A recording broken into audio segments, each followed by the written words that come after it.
el tono que está registrando.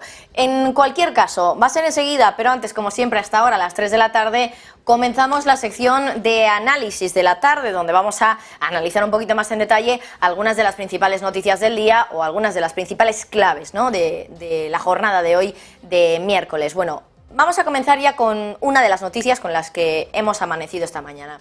Golpe de Estado en Gabón, un país en el centro de África, en la costa oeste, antigua colonia francesa, que ha sufrido, como les decía, un golpe de Estado en las últimas horas por parte de los militares del país.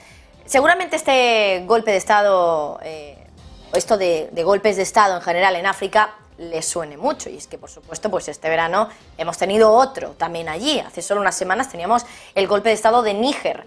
Pero también hay que decir que es el 9º golpe de Estado en solo 3 años en la África subsahariana. Desde 2020, 9 golpes de Estado en esa zona africana.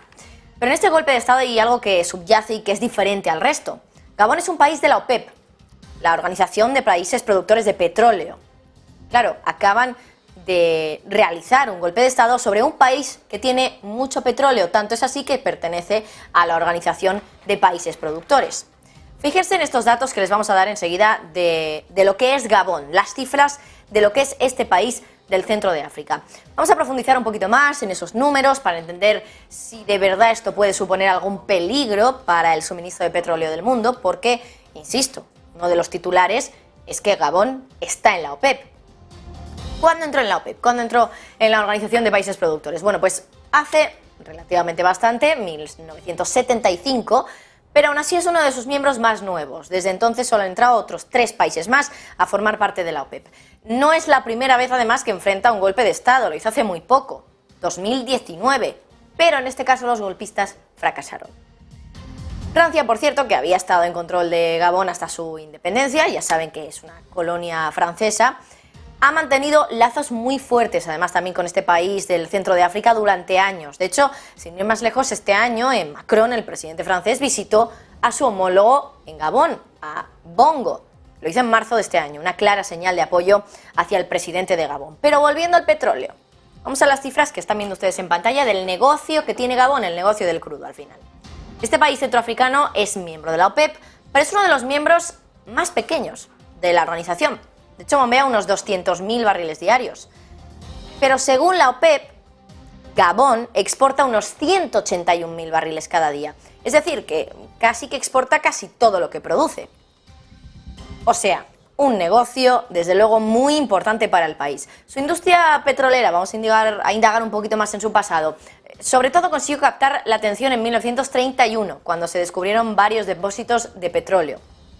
Ahora Gabón tiene 2.000 millones de barriles de petróleo en sus reservas.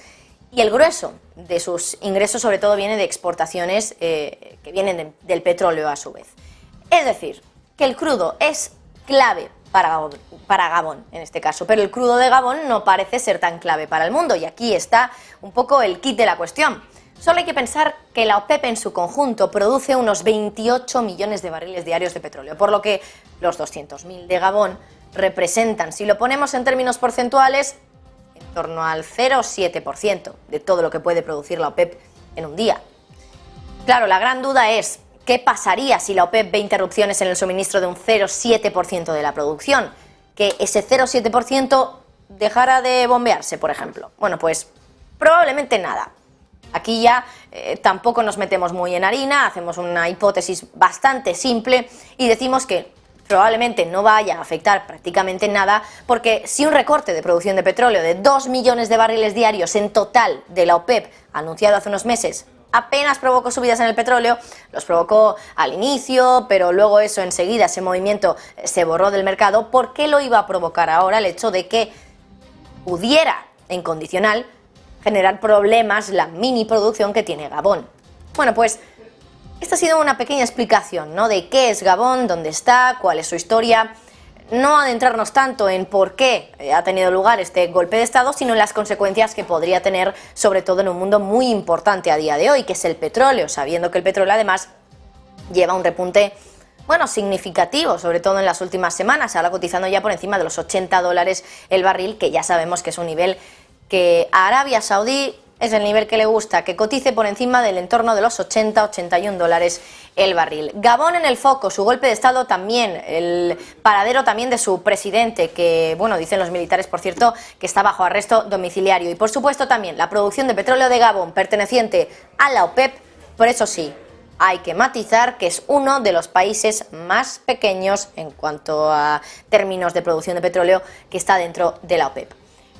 Más cuestiones. Hoy una de las